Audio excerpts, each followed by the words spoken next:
Hello, Sat Gaming here. This is the fourth part of my How to Run Curse of Strahd series. If you haven't seen the previous part, or the first three in general, a link to the playlist should come up now. If you're already familiar with those videos, I advise you like and subscribe to show your support. But, introductions aside, today we are going to be discussing Vallaki, or more accurately, half of Vallaki. In the process of scripting this video, I realize there's a lot to be said concerning Vallaki.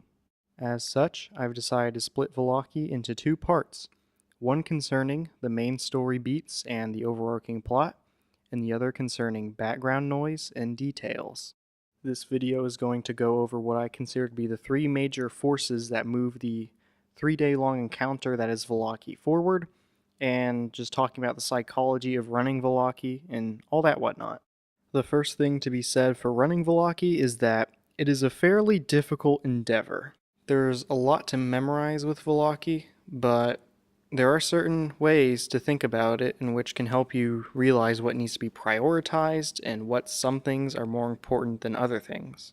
There are three really important events that push the plot of Valachi forward, and as I've said before, it helps to think of Valachi as one massive 3-day encounter in which these three fronts put pressure on the PCs to solve the problems related to them.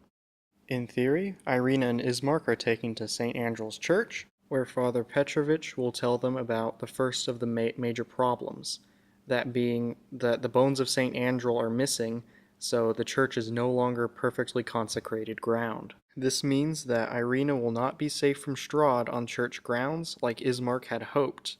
This should make him ask for help from the PCs in finding the bones, which will be one of the major problems that anchors the PCs into the town and keeps them there. These other two problems are Wachter trying to take over the town and Volakovich strong-arming the town using Isaac.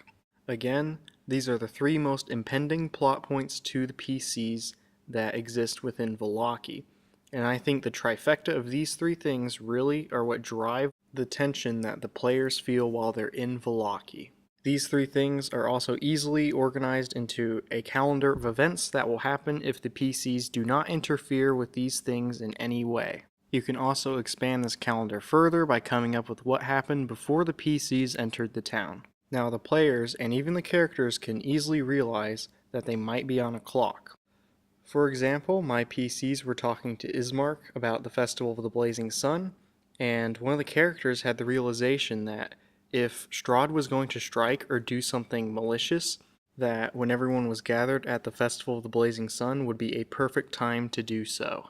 This made running Vallaki very fun, and probably one of the most memorable arcs of the campaign, because the players were constantly rushing around and treating every second like it was gold, and it was just a great time. It had kind of a Majora's Mask kind of effect where they knew that whenever that day hit, something was going to hit the fan, in character and out of character.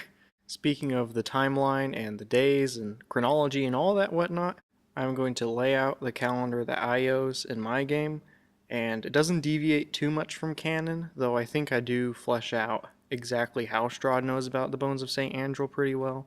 So, the first thing to happen in my calendar is anywhere from a week to a month ago, Yeska is approached and hypnotized by Strahd and has the location of the bones of St. Andrew interrogated out of him.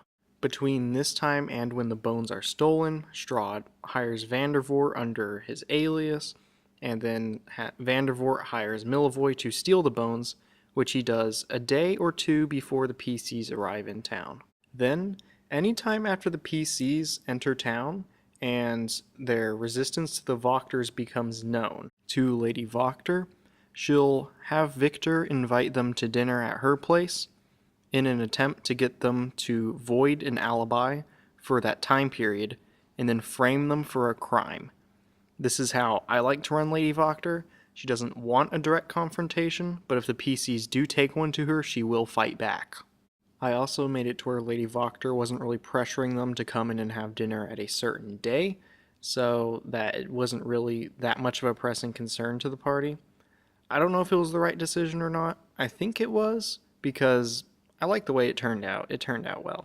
Lady Wachter isn't necessarily a super active or aggressive antagonist, so it kind of fit pretty well with how she acted.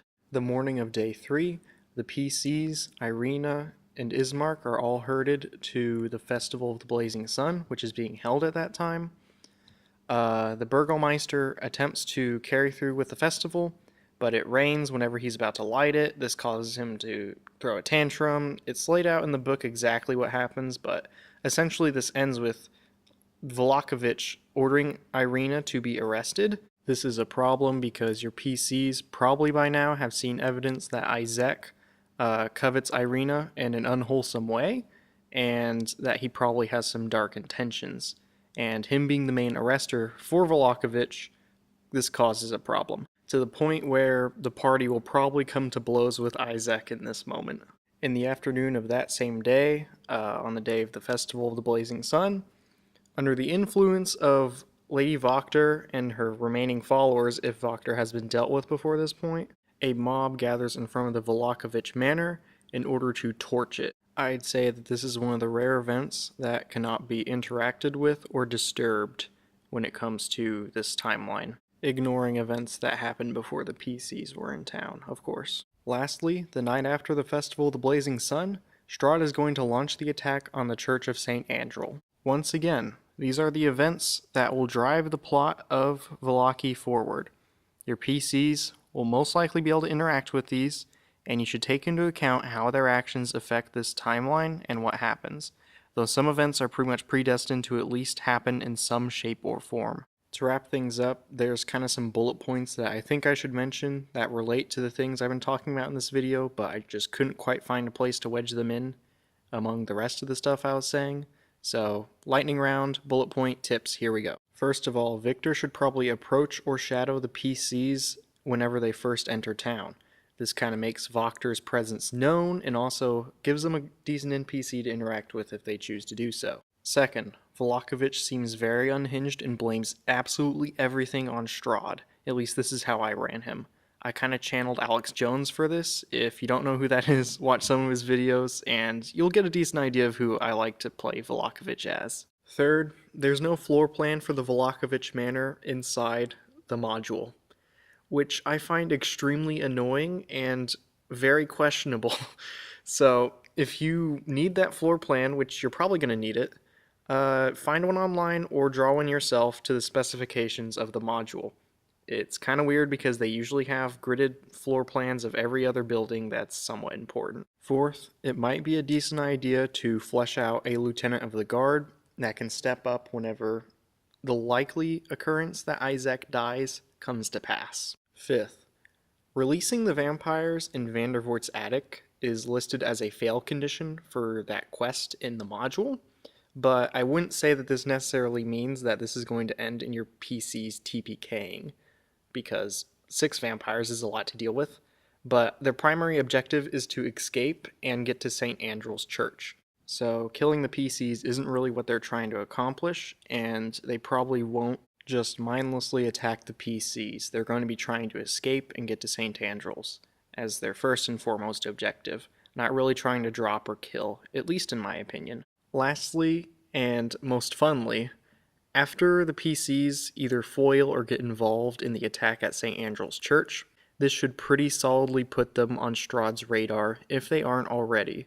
So then you can start pulling out Strahd and doing fun things with him. The module specifies that this is a good time for him to give them an invitation to dine with him, and I'm inclined to agree that any time after St. Andrew's attack is a good time to do so.